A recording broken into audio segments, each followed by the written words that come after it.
Je sais pas si tu te souviens, en fait, notre pote Houdini, qui est là, hein, ici, en fait, on pouvait charger et décharger son arme. Du coup, on va aller décharger son arme ici. Property, charge, voilà. Ici. Donc, on va aller décharger son arme ici. Donc, on va lui mettre là à 200 et puis là, du coup, à 0. Ok, et du coup, on va le faire charger. Donc, tout va se faire au son, hein, là, sur cette plan-là. Le son, tout va jouer. Là. Tu vois, il faut un petit... Tu vois, pour qu'on se comprenne. Tu vois, donc c'est vraiment le chargement qui démarre. Hop, donc ici on va faire le plan 42.3 que je n'ai pas. Non, que je n'ai pas. Donc on va venir prendre le plan 53 parce que de toute façon tous les plans sont pétés du cul ici. J'ai même envie de les supprimer tellement ils servent à rien en fait tous ces plans. Allez, on va tous les supprimer. Je craque. Donc anime, caméra. Plan de 53 à 59, ça dégage. Putain, tu te fous de ma gueule ou quoi? Voilà. Pif paf pouf, bim. Ok, on va pouvoir recréer une nouvelle caméra. Du coup, ce sera le plan 42.3. Il sera à peu près ici, dans cet angle-là. Caméra numéro 1, ici. On va plutôt mettre un 25 mm. D'accord. On va mettre la caméra en caméra active, donc CTRL 0. D'accord. On sort de la caméra, CTRL ALT 0.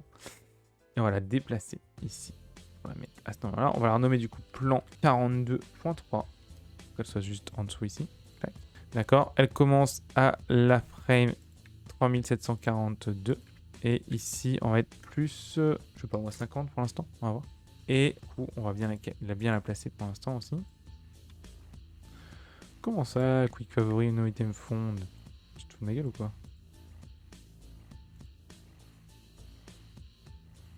Voilà. Hop. Sur un truc comme ça, tu vois. Voilà. Ok. Donc ça, c'est la caméra, du coup, numéro 43. Et du coup, on va juste avoir Houdini qui fait... Et qui monte progressivement son arme, pardon. Donc finalement, pas grand-chose en termes d'anime. Mais voilà, il faut quand même le faire. Donc on a cette caméra en place. Ici, on a notre angle qui est là, s'il veut bien. Et du coup, on va animer notre Houdini, hein, évidemment.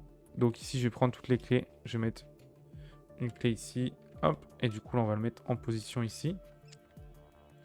Alors, je vais essayer de le mettre un peu plus en arrière, tu vois.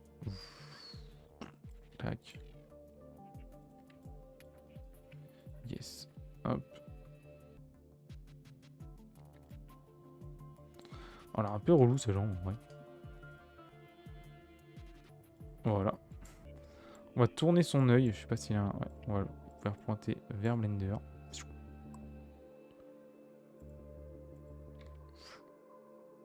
Alors, on va tourner ça avec. Hein.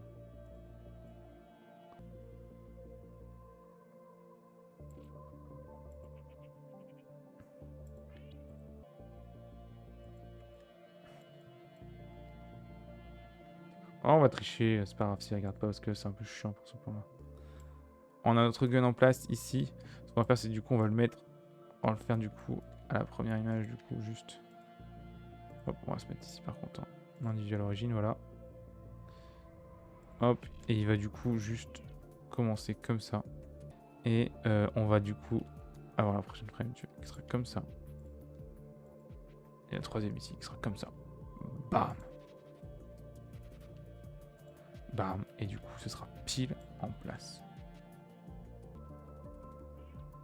Vraiment, il faut que ça vienne, voilà, comme ça. Bim. J'adore. Ok, on a alors, des keyframes en place. Hein. Du coup, maintenant, on va les animer. Il n'y avait pas grand-chose à animer en même temps sur ce plan. L'idée, ça va être de le faire trembler un petit peu. Hop, donc je vais faire ça ici. Je vais venir, hop, vraiment monter l'arme. Tranquille. Ouais, encore plus long, je pense. Clac. Et du coup, ici, voilà, assez rapide. Alors, je pense que là, déjà, on peut déjà un peu tourner cet élément-là parce que...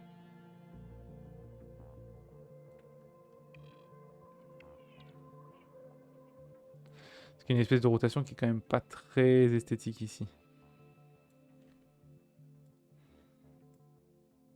Voilà.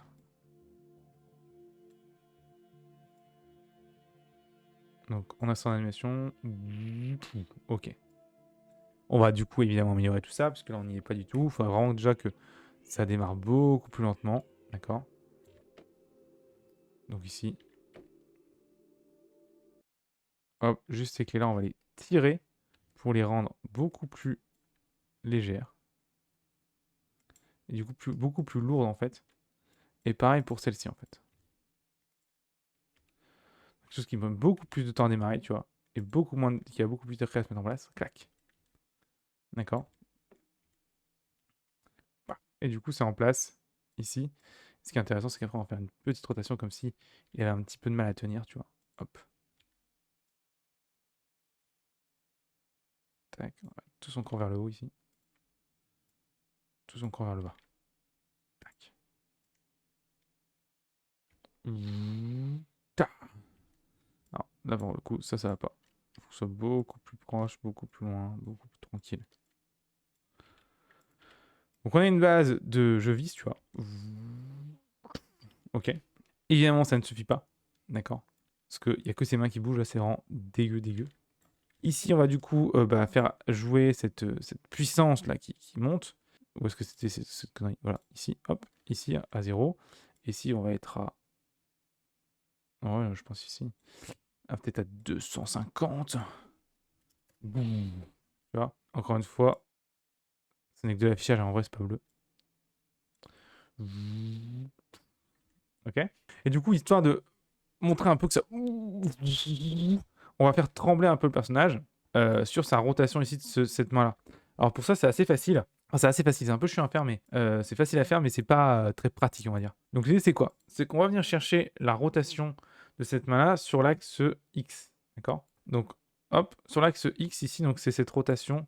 En plus, là, on est en quaternion, donc ça correspond à quel axe, ça? Bon, je pense que ça va être X ici, ouais, on va tester. En fait, le quaternion, c'est pas vraiment des axes de rotation, c'est plutôt un vecteur sur lequel il va aligner ton objet, donc X, Y et Z, et la rotation en W va déterminer à quel point il va tourner par rapport à ce vecteur. Alors, ce que je viens de dire là est très simplifié. Et en fait, c'est un peu plus compliqué que ça, mais c'est l'expression d'une rotation en 3 dimensions dans un monde en 4 dimensions. C'est ça la vraie définition. Et du coup, tu pourrais simplifier ça en disant, voilà, c'est un vecteur et il y a un axe qui tourne autour, mais c'est pas exactement ça. Hop, ici du coup quaternion, on va venir du coup se dire, on va mettre un modifieur de noise dessus pour le faire vibrer. Ici, donc tu vois maintenant quand je fais ça, ça fait wouhou, génial. C'est ce qu'on voulait, d'accord. Évidemment, on va devoir animer ça pour que ce soit un peu plus gérable. Donc on va avoir quelque chose de, je pense, en termes de fréquence, ça n'a pas l'air mal. Par contre, évidemment, en termes de force, c'est beaucoup trop fort. Donc ici, on va venir déjà se mettre en add et non pas en replace. Ah non, c'est nul, add. Bah, du coup, multiply peut-être. Ah, multiply, ça a l'air pas mal. Bon, en fait, du coup, en gros, quand tu. Le fait est que quand tu as 4 axes de rotation, donc quand tu es en quaternion, c'est pas vraiment des axes de rotation, du coup, tu évites ce qu'on appelle le Euler lock. Alors, qu'est-ce que c'est le Euler lock? C'est en fait, du coup, tu as 3 axes de rotation, et en fait, le système pour que ça fonctionne en 3D, c'est que chaque axe est parenté à l'autre. Mais du coup, si tu te tournes dans un certain sens, eh ben, tu vas avoir les deux axes qui vont se superposer, et du coup, tu auras un axe après que tu pourras plus utiliser. C'est ce qu'on appelle du coup le gimbal lock, qui vient en fait de la manière dont fonctionnent les rotations Euler. Alors pareil, c'est un sujet assez compliqué, mais qui est un peu plus simple à comprendre que les rotations quaternion. Bref, les rotations Euler, ça pose des problèmes par rapport à ça, et du coup, on a trouvé une solution pour le résoudre qui est le quaternion. Mais le quaternion, ça pose un autre problème, c'est le fait que du coup, tu n'aies plus d'axe vraiment défini. À toi de choisir le meilleur et le pire. Souvent en organique, on préférera du quaternion, alors que pour des animations mécaniques, on préférera du Euler. Parce que tu vois, des fois, dans ton animation, tu fais une rotation, et d'un coup, ta rotation, elle va faire... Elle va faire un espèce de faire un espèce d'échange direct. Ben ça vient du gimbal lock. Ça vient du fait que ton rotation Euler fait ça. Si tu animes avec des rotations quaternion, tu n'auras jamais ce problème. Pas évident, je sais. C'est des maths vraiment à haut niveau là pour le coup. Alors, start 3742. 3742 and 3790, allez. 90. Ah, c'est pas mal, je trouve, comme. Ici, il y a comme vibration. Vraiment, par contre, un petit petite vague, genre.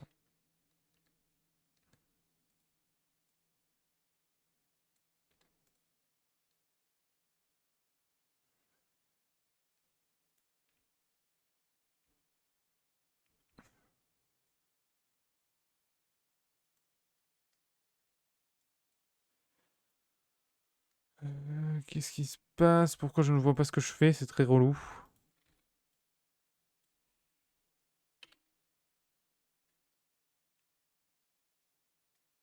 Hop. Il a quand même sacrément cassé la courbe, hein, là.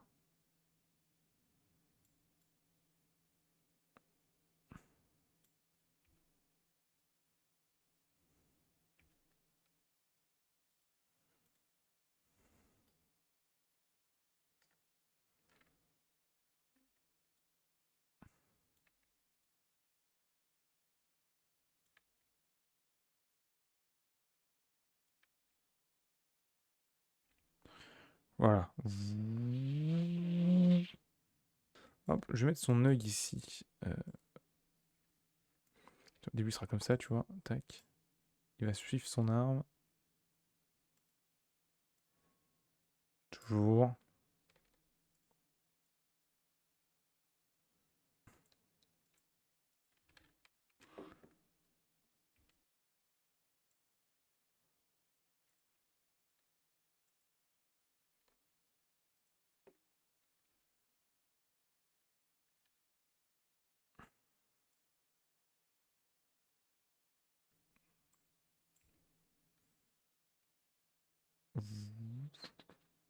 Ok. C'est bien, c'est que là, il ouvre un peu les mains, tu vois, pour se dire, ok, je me prépare. Envoie la sauce, mon vieux.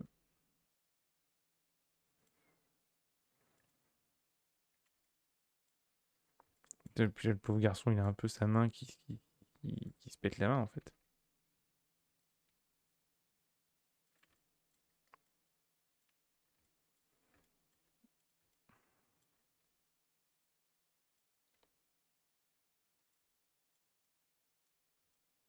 Voilà, ça va être un peu moins vénère.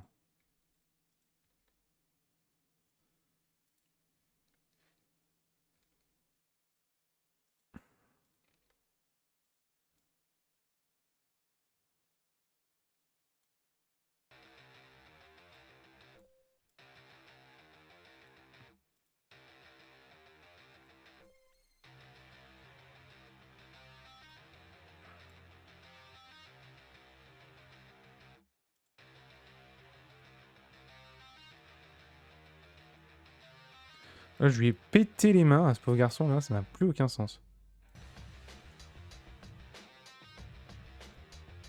Et je vous souhaite de faire des mains, c'est vraiment une galère sans nom.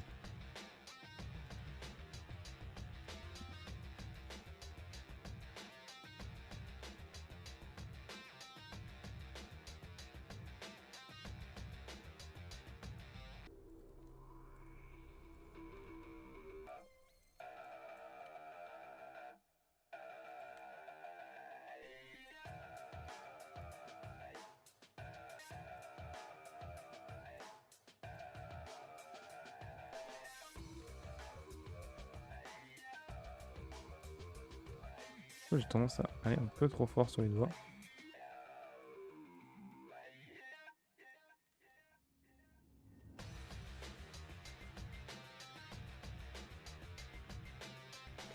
Ok. Hop, il serait cool aussi d'avoir un petit chargement aussi du clac clac, tu vois. Donc ici, il est là.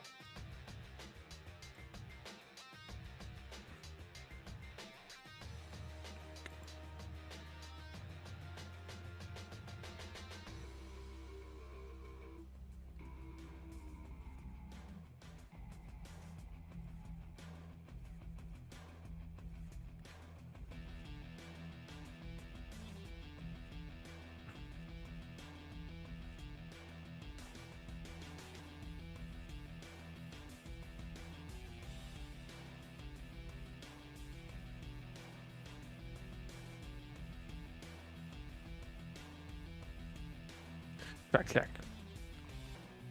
Non, je pense que le mouvement là vient un peu de tout. Hmm.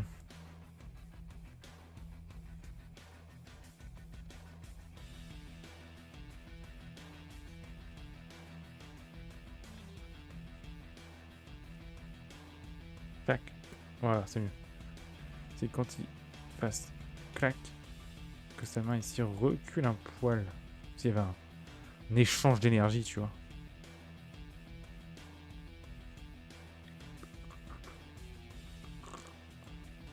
Hop, elle revient à la normale.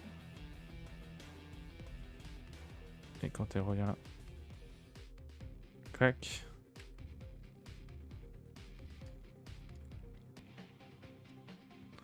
Oui, en plus que ça donne là. Ouais, c'est mieux là. Clac, clac. Alors, c'est un peu en retard, je crois. Ouais. Je mettrai un poil avant ici. Bon, c'est pas mal ça.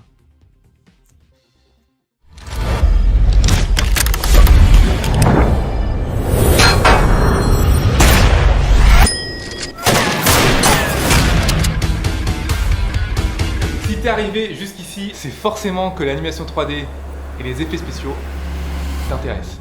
C'est pour ça que je veux te permettre d'aller plus loin qu'un simple tuto.